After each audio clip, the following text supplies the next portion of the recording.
ma'am, what about their glowing skin all throughout the pregnancy? Well, definitely a woman, once she gets pregnant, with her hormonal changes, with all the beautiful changes that are occurring in her body, she is going to get a beautiful glow. She is going to get a very beautiful baby bump. But one has to also understand that she's not going to always be a happy self.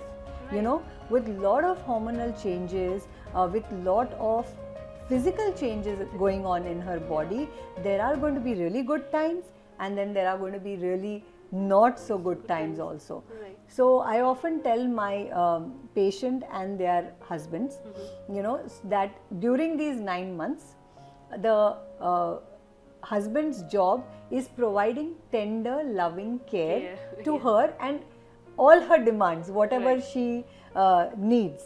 And if she is happy, he's got to laugh with her. And if she's feeling down in the dumps, then he's got to be understanding and help her, you know, tide through that. So it's not going to be a smiley, glowy woman all through 9 months. Yes. Great. Yeah. So ma'am, talking about the pregnancy to delivery time, so are there certain foods or drinks that lead to the labor?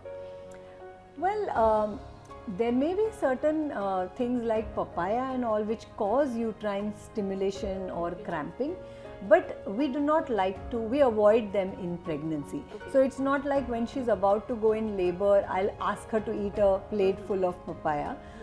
Some units or traditionally, you know, castor oil was given to patients, thinking that it would stimulate, but we don't like to do something so drastic, you know, because if she has a sudden bout of loose motions, we do not want her to get dehydrated. But we do, you know, examine the patients closer to their due date, and we are able to predict that she's about to go in labor, and then you know, admit them. And sometimes if natural labor is occurring, just monitor it, and sometimes if we feel the need to augment it or you know, fast forward it, certain medications can be used. Great.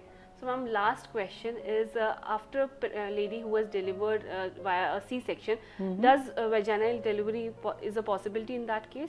Okay, lovely question. Now let us understand this, that when we have had a previous cesarean, that means the uterus has been cut and sutured, right? So it's not going to be as strong as the rest of the uterus. So that part has got scarred.